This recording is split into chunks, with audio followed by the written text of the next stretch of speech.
This is wild HOA situations. The minutes packet said one thing and the timeline said another. Julie shoved a policy memo at me and screamed that the memo overwrote the bylaws. "You are about to get billed for this," she said, finger stabbing the air between us. I stood on my porch holding a wet notepad, pages curling from the sudden rain 10 minutes earlier, and I watched her wave that memo like it was a court order. The Fairview Design Review Association had sent me a notice 3 days ago claiming I never fixed a violation from 2 years back. A violation I knew I had handled, documented, and closed. Julie Baker, our pool and amenities chair who controlled access like a bouncer, stood there in her pink cardigan with the hood up, phone on speaker held high like it was some kind of compliance badge. Screen turned away so I could not see who she was supposedly talking to. I manage a restaurant kitchen in Rochester, New York, and I run on tight timing and prep windows. I do not have time for HOA theater. The notice claimed I owed back fines, plus interest for an unapproved exterior light installation.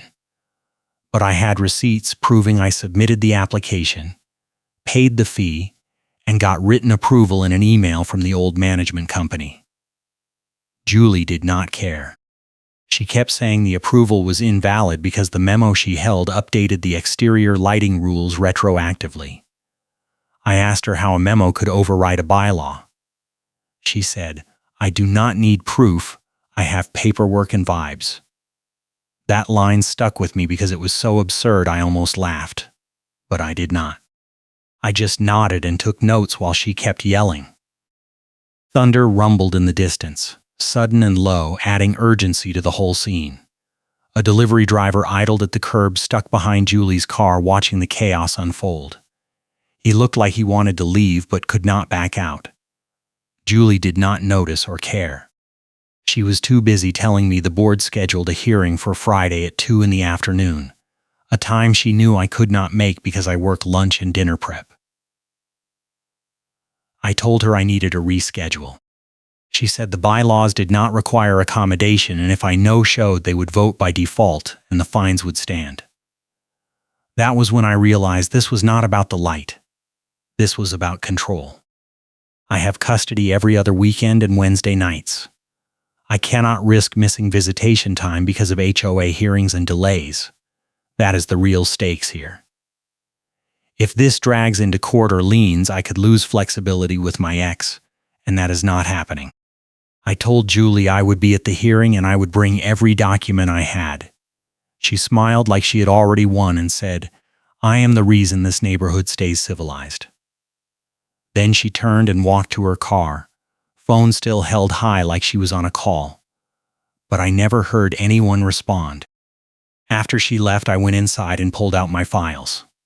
I found the original application, the approval email, the receipt for the $25 processing fee, and photos of the light installed exactly to spec. A bright orange work light aimed at the doorway, the same one Julie was now claiming violated updated rules. I also found something else, a stack of old HOA minutes from 2 years ago. I had saved them because I am paranoid about this kind of thing. I flipped through and found the month my approval was issued. The minutes showed no policy change, no memo, no discussion of exterior lighting rules. The memo Julie waved at me did not exist in the official record. That was when I realized this was a cold case. 2 years ago, someone had approved my light, and now someone was pretending that approval never happened. I needed to figure out who and why. I texted my neighbor, the one who lives 3 doors down and caught weird activity on his doorbell camera a few weeks back.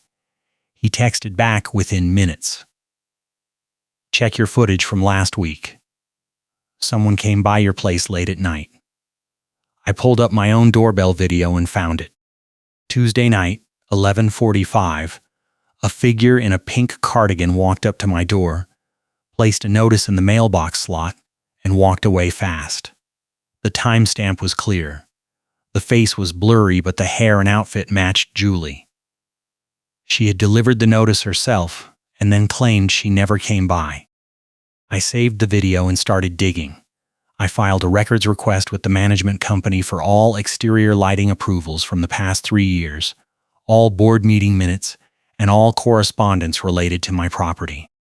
The property manager, a guy named Dennis who always looked tired, told me it would take 2 weeks. I said I needed it faster because the hearing was in 3 days. He sighed and said he would try. I also called my neighbor and asked if he had any other footage. He said he caught Julie near my property twice in the past month, always at night, always alone. He offered to send me the clips. I told him to hold them for now but be ready to testify if this went to a hearing. Friday came. I took the afternoon off, which cost me prep time and pissed off my sous chef, but I had no choice. The hearing was scheduled at the community center, a small room with folding chairs and a long table where the board sat like judges. Julie was there early, clipboard with color-coded sticky notes labeled by dates in her lap, looking smug. 3 other board members sat with her. I recognized one, a retired guy named Ed who usually stayed neutral. The other 2 were newer and I did not know their positions. The HOA attorney, a woman in a gray suit, sat at the end of the table with a laptop open. She looked bored. Julie started by reading the violation notice aloud. She said I installed an unapproved exterior light 2 years ago, ignored multiple warnings and refused to comply. I interrupted and said I had approval. She said the approval was invalid because a memo updated the policy. I asked her to produce the memo. She pulled out a printed sheet and slid it across the table. I read it. The memo was dated 3 months after my approval and it referenced a board vote that never appeared in the minutes. I pointed that out. Julie said the minutes were incomplete because the secretary at the time was unreliable. I asked who the secretary was. She said it was someone who no longer lived in the neighborhood and could not be reached.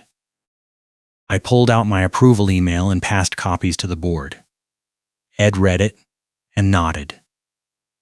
One of the newer board members, a woman named Cheryl, asked Julie why the approval was being challenged now. Julie said the memo superseded all prior approvals and required reapplication. I asked if anyone else had been required to reapply. Cheryl looked at Julie. Julie said that was not relevant. The attorney cleared her throat and said, actually, selective enforcement is a liability issue. Julie snapped at her and said the board had discretion. The attorney said discretion did not mean arbitrary. I could see the cracks forming. Then, Julie tried to move the goalposts. She said even if my original approval was valid, the light I installed was not the model specified in the application. I pulled out photos showing the exact model number on the box and on the installed unit. She said the photos were not dated. I pulled out the metadata printout. She said metadata could be faked. Ed interrupted and said, Julie, this is getting ridiculous. She turned on him and said, I am the reason this neighborhood stays civilized. And if you do not support enforcement, you are part of the problem. Ed leaned back and said nothing. Cheryl looked uncomfortable. The attorney closed her laptop and said she needed to consult with the board in private. Julie objected. The attorney said it was not optional. They went into a side room. I sat in the main room with my folder, watching the clock. The mail carrier had confirmed a delivery window earlier that day and I needed to photograph an envelope before it got lost.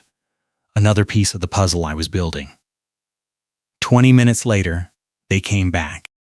Ed looked annoyed. Cheryl looked neutral. Julie looked furious. The attorney said the board was tabling the violation pending a full records review. Julie objected again. The attorney cut her off and said the decision was final. I asked when the review would be complete. The attorney said 2 weeks. I said I wanted it in writing. She said she would email me a summary. Julie gathered her clipboard and walked out without looking at me. I took that as a win, but I knew it was not over. If you are enjoying this HOA revenge story, smash that like button and subscribe for more satisfying payback content. The next morning, I got an email from Dennis, the property manager. He said the records request was partially complete, but some files were missing. He attached what he had: my approval email, the application, and the payment receipt. He also attached a ledger printout showing all fines issued in the past 3 years. I scanned it and found something strange. My name appeared twice. Once for the light installation fine from 3 days ago, and once for a similar fine from 18 months ago that I never received. The older fine was marked paid, but I never paid it because I never got the notice. Someone had entered a payment manually and closed the case. The payment method was listed as cash, no receipt number. I called Dennis and asked about the phantom payment. He said he did not have access to the old system, and I would need to contact the previous management company. I asked for their contact info. He said they went out of business last year. I asked if there was an audit trail. He said maybe, but it would take time to reconstruct. I told him I needed it for the hearing. He said the hearing was tabled. I said it would not stay tabled if Julie had her way. He sighed and said he would look into it. I thanked him and hung up. That afternoon, Julie showed up at my house unannounced. She had a clipboard, a camera, and a guy in a polo shirt who introduced himself as an independent inspector. Julie said the board authorized a surprise inspection to verify compliance. I asked for the authorization in writing. She said it was verbal and sufficient under the bylaws. I said I wanted to see the bylaw. She said she did not have it with her, but I could look it up myself. The inspector looked uncomfortable. I asked him who hired him. He said Julie called him directly and offered to pay cash. I asked if the HOA was paying. He said he did not know. Julie snapped at him to start the inspection. He looked at me. I said I was not consenting to an inspection without proper authorization. Julie said that was obstruction and she would note it in her report. I pulled out my phone and started recording. Julie told me to stop. I said I was documenting the interaction for my records. She said that was harassment. I said it was legal and continued recording.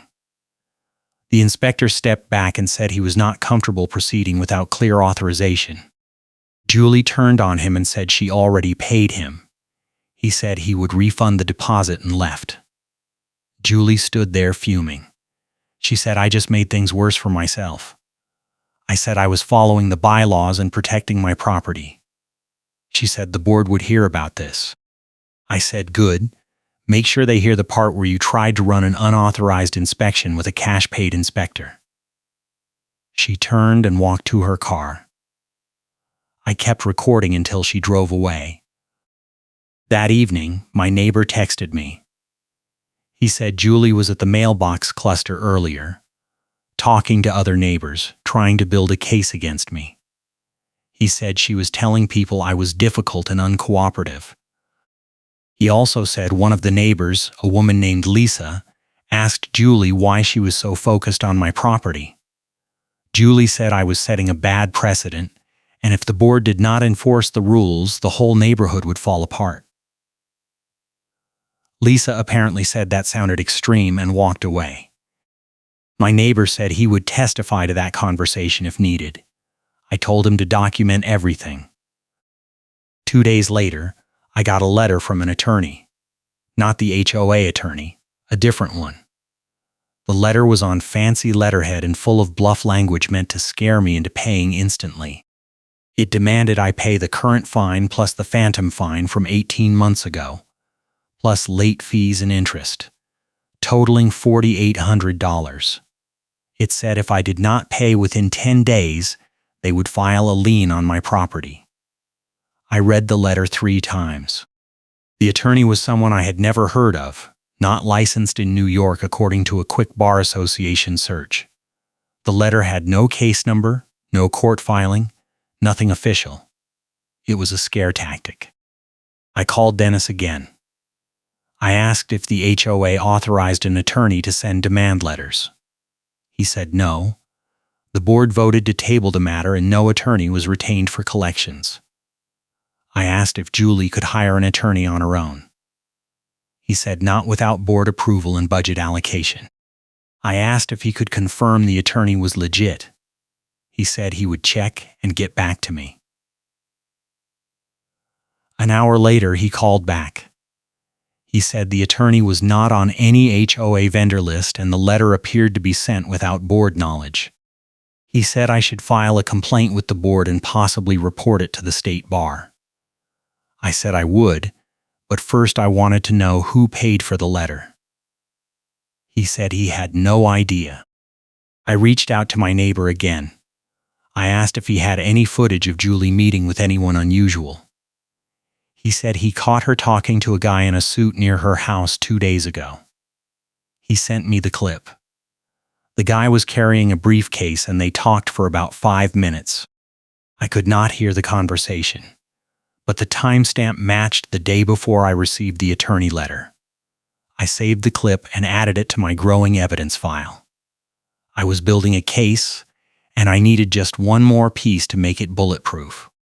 The tow driver showed up the next morning. I was in the driveway loading tools into my car when a flatbed pulled up, and the driver got out. He said he had an order to tow my vehicle for expired registration. I told him my registration was current. He said the HOA reported it expired, and he was authorized to tow. I asked to see the authorization. He showed me a work order on a tablet. It listed my address, my car, and a note that said expired tags per HOA request. I pulled out my registration card and showed him. He looked at it and said it looked current to me. I asked who called it in. He said the work order came through the HOA management portal. I asked for a name. He said it just said HOA compliance officer. I told him to call his dispatch and verify. He sighed and made the call. While he was on the phone, Julie walked up. She must have been watching from her house. She said the tow was authorized and he should proceed. The driver looked at her and said he was waiting for confirmation. She said she was the compliance officer and her word was sufficient. He said he needed dispatch clearance for a canceled tow. She raised her voice and said he was wasting time. He said he was following company policy.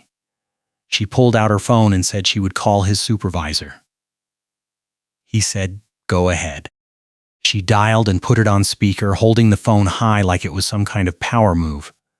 A voice answered and she started talking fast, saying the driver was refusing to follow the work order. The voice interrupted and asked for the work order number. She read it off.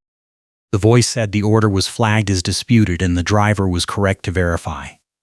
Julie said there was no dispute. The voice said the registration was confirmed current and the tow was canceled. Julie hung up without another word and walked back to her house. The driver looked at me and said, "That lady is intense." I said, "You have no idea." I asked the driver if he could print me a copy of the work order. He said he could not, but he could email dispatch and request a copy be sent to me. I gave him my email and he made the request on the spot. He said it might take a day or two. I thanked him and he left. I stood in the driveway, shaking. The tow attempt was the escalation step I had been waiting for. Julie was not just moving goalposts anymore. She was actively trying to sabotage me, and she was using HOA resources to do it. I needed to act fast, because if she could weaponize a tow company, she could weaponize anything. I called the HOA attorney directly. I got her voicemail and left a message explaining the tow attempt, the unauthorized inspection, and the fake attorney letter.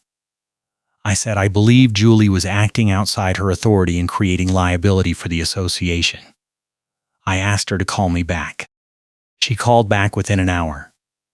She said she was aware of concerns about Julie's conduct and the board was scheduling an emergency meeting. She said I would be notified of the date and time. I asked if Julie would be present. She said all board members would be present. I asked if I could speak. She said there would be a comment period. I said I had evidence to present. She said I could submit it in advance or bring it to the meeting. I said I would bring it. The meeting was scheduled for the following Tuesday at 7 in the evening, a time I could make. I spent the weekend organizing my evidence: the doorbell footage, the ledger printout showing the phantom payment, the attorney letter, the tow work order, the inspector interaction recording, and the minutes showing no policy change. I also drafted a timeline showing every escalation step and every time Julie moved the goalposts. I printed copies for every board member. I was ready. Tuesday came. I arrived at the community center early. The room was set up the same way: long table for the board, folding chairs for residents. A few neighbors were already there, including my neighbor who had the doorbell footage. Julie arrived with her clipboard and sat at the far end of the table. Ed and Cheryl were there, along with 2 other board members I had not met. The attorney sat at the head of the table with a laptop and a legal pad. She called the meeting to order and outlined the agenda. The first item was a review of board member conduct. She said the board had received complaints about unauthorized actions taken in the name of the association. She did not name Julie, but everyone knew. The attorney asked if any board member wanted to make a statement. Julie raised her hand. She said she had been acting in the best interest of the association, and any complaints were from residents who did not want to follow the rules. She said I was one of those residents, and my violations were documented. Ed interrupted and asked what violations. Julie started listing them: the light, the registration, the obstruction of the inspection. Ed said the light was approved, the registration was current, and the inspection was unauthorized. Julie said the approval was invalid. Ed said that was already addressed and the board tabled it pending review. Julie said the board was not enforcing the rules. Cheryl said the board was following procedure. Julie said procedure was not enough. The attorney cut in and said the board needed to address the specific complaints. She asked me to present my evidence. I stood up and walked to the front. I handed out the timeline and the documents. I started with the doorbell footage showing Julie delivering the notice herself. I played the clip on my phone connected to the room projector. The timestamp was clear. Julie's face was blurry, but her outfit was unmistakable. I heard murmurs from the audience. Julie said the footage proved nothing. I said it proved she lied about never coming by. I moved on to the ledger printout showing the phantom payment. I explained that someone entered a payment I never made and closed a case I never knew existed. I said that was evidence of record tampering. Julie objected and said the payment was a clerical correction. I asked who authorized it. She said the previous management company. I said the previous management company went out of business and could not verify. I pulled out the fake attorney letter and read it aloud. I pointed out the attorney was not licensed in New York and the letter had no case number. I said Julie must have hired someone off the books to intimidate me. Julie said that was speculation. I said the timing matched her meeting with a guy in a suit, and I had footage of that too. I played the second clip. Julie turned pale. The attorney took notes. Ed looked furious. I moved on to the tow attempt. I explained that someone filed a false report claiming my registration was expired, and the tow driver confirmed the order came through the HOA portal. I said only a compliance officer could access the portal. Julie said she filed the report in good faith based on a neighbor tip. I asked which neighbor. She said she did not remember. I said that was convenient. Cheryl asked the attorney if filing a false tow report was a liability issue.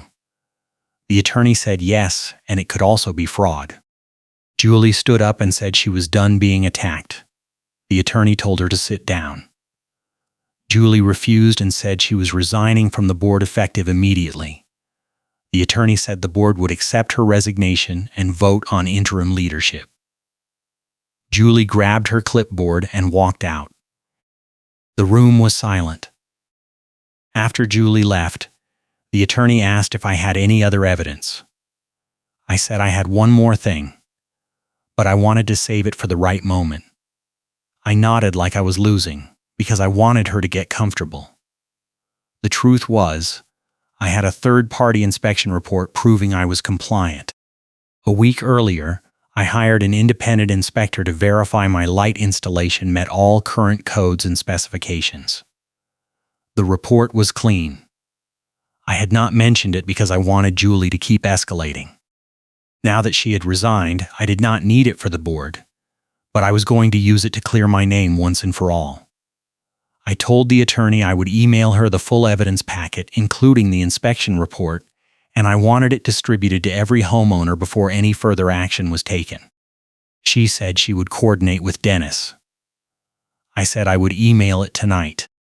The board voted to remove all fines related to my property and issue a formal apology.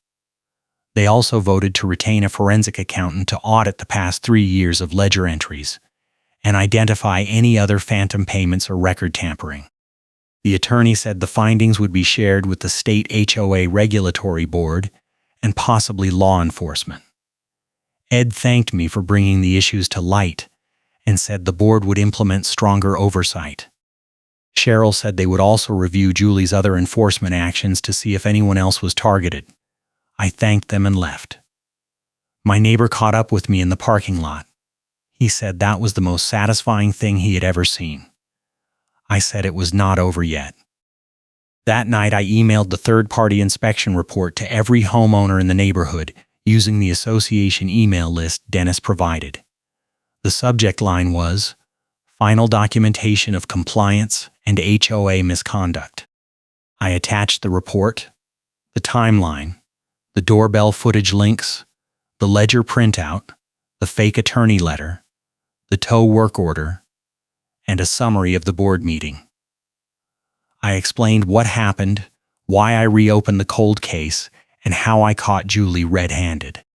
I ended with a request that homeowners review their own records for similar issues and report them to the board. Within an hour, my inbox was flooded with replies. Some were supportive. Some were angry they did not know sooner. A few said they had similar experiences with Julie but were too scared to fight back.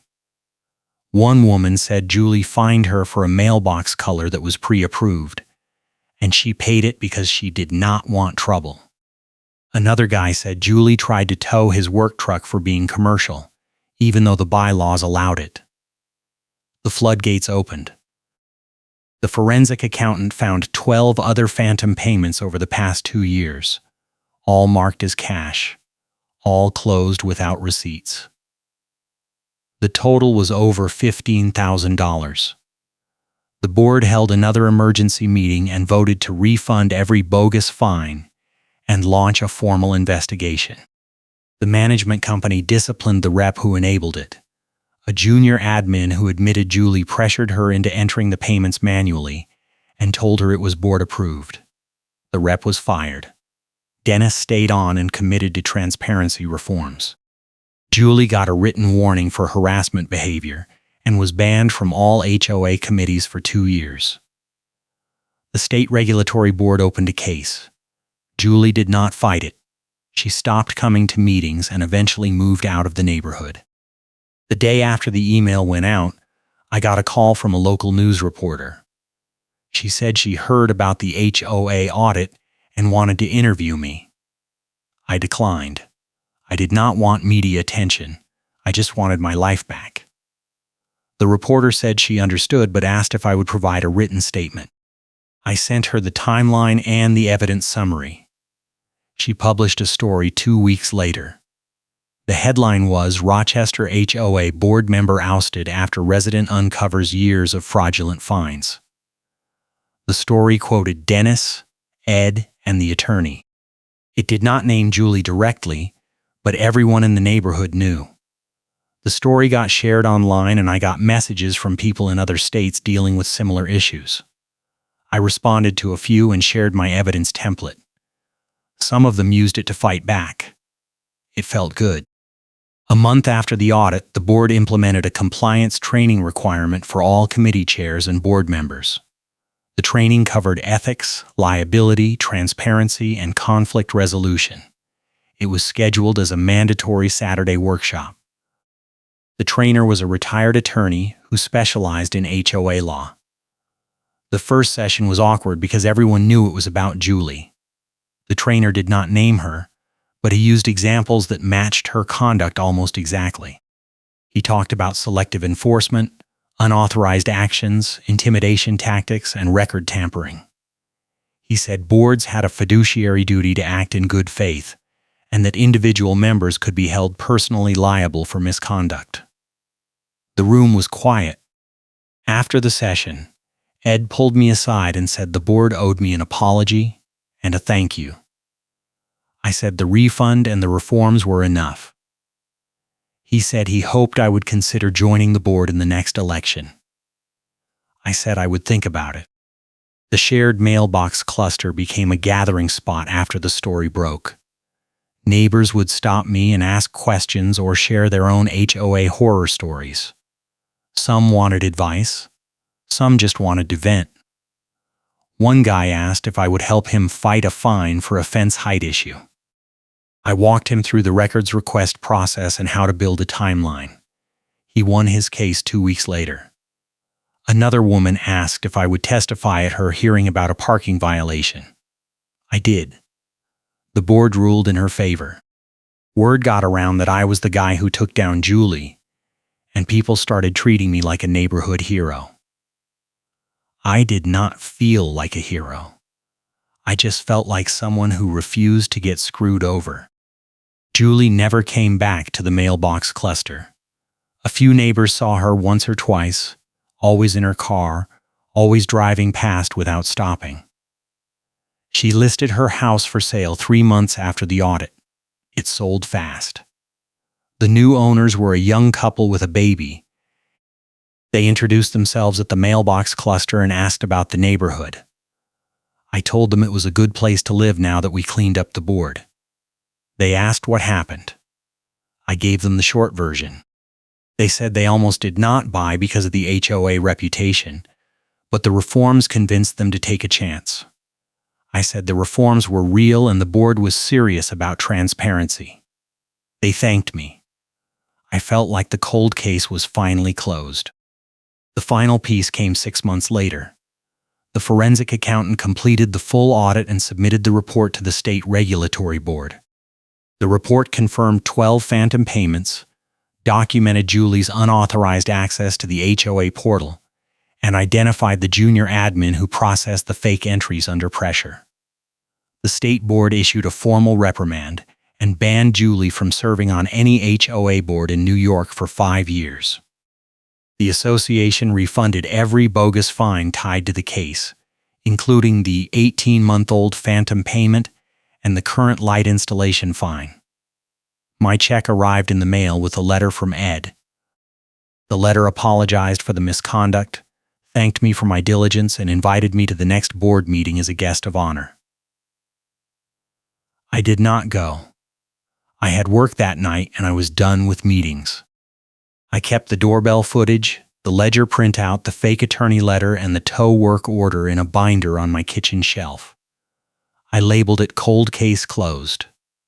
Every time I walked past it, I felt a little bit of satisfaction. Julie claimed she never came by and the doorbell video played. She said she did not need proof. She had paperwork and vibes. She was wrong. I had proof, and it destroyed her. The compliance training requirement that embarrassed Karen because it was obviously about her became the neighborhood joke. People called it the Julie Rule. The board kept it as a permanent requirement. Every new committee chair had to sit through the ethics workshop and sign an acknowledgement. It was a small thing, but it mattered. The management company disciplined the rep who enabled it, and overhauled the portal access system. Now every action required dual approval and left an audit trail. Dennis sent out a newsletter explaining the changes and promising accountability. The newsletter included a photo of the new board at a training session, everyone in folding chairs with training packets in their laps.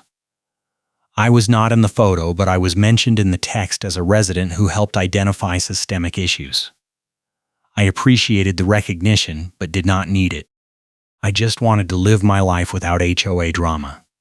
Karen got a written warning for harassment behavior and lost her committee seat. She stopped showing up to meetings and eventually disappeared from neighborhood life entirely. The payback vector worked exactly as planned. The compliance training requirement was the final humiliation, a permanent reminder that she crossed the line and got caught. I still see my neighbor at the mailbox cluster. We talk about normal things now, like lawn care and weather and restaurant recommendations. He still has the doorbell footage saved, just in case. I told him to keep it forever. You never know when you might need evidence of the past to protect the future. The cold case taught me that. It also taught me that HOAs are only as good as the people running them, and when bad people take over, it is up to the rest of us to fight back. I fought back. I won. And now the neighborhood is better for it. My ex asked me once why I spent so much time on the HOA fight. She said it seemed like a waste of energy. I told her it was not about the energy, it was about the principle. If I let Julie get away with it, she would do it to someone else. If I paid the bogus fine, she would keep inventing new ones. If I stayed quiet, the abuse would continue. I could not do that. I have my kid every other weekend and Wednesday nights, and I need this house to be stable and drama-free so we can have our time together without chaos. That is what I was fighting for. She understood. She said she was proud of me. That meant more than any board apology or news story. I still manage the restaurant kitchen, still work tight prep windows, still show up on time and leave late. My work shirt still has a coffee stain from 2 months ago that never came out. My notepad is still in my pocket, pages still wrinkled from that rainstorm the day Julie shoved the memo at me. I keep it as a reminder. The bright orange work light still aims at my doorway, fully compliant, fully approved, fully legal. I replaced the bulb once. It still works perfectly. Julie said it was a violation. The third-party inspection report proved otherwise. That report was my trump card, and I played it exactly when I needed to. I emailed the proof to every homeowner right before the meeting so Karen walked into an ambush. It was the most satisfying moment of the entire fight. The Fairview Design Review Association is not perfect, but it is better. The board meets monthly and posts the agenda online. The minutes are published within a week. The portal requires dual approval for every enforcement action. The forensic accountant reviews the ledger quarterly. Residents can file complaints anonymously. The attorney attends every meeting. These reforms did not happen by accident. They happened because I refused to back down and because other people joined the fight. The neighborhood rallied. The system changed. The bad actor lost. That is how it is supposed to work. I walked past the mailbox cluster yesterday and saw the sold sign still leaning against the curb. The new owners had taken it down but not thrown it away yet. I thought about taking a picture, but I did not. I did not need another memento. I had the binder on my shelf, the refund check framed in my office, and the memory of Julie walking out of that board meeting with her clipboard and her color-coded sticky notes, defeated and humiliated. That was enough. The cold case was solved. The culprit was caught. The neighborhood was safe. My house was secure. My custody time was protected. The work was done. Keep your receipts and I will catch you next time.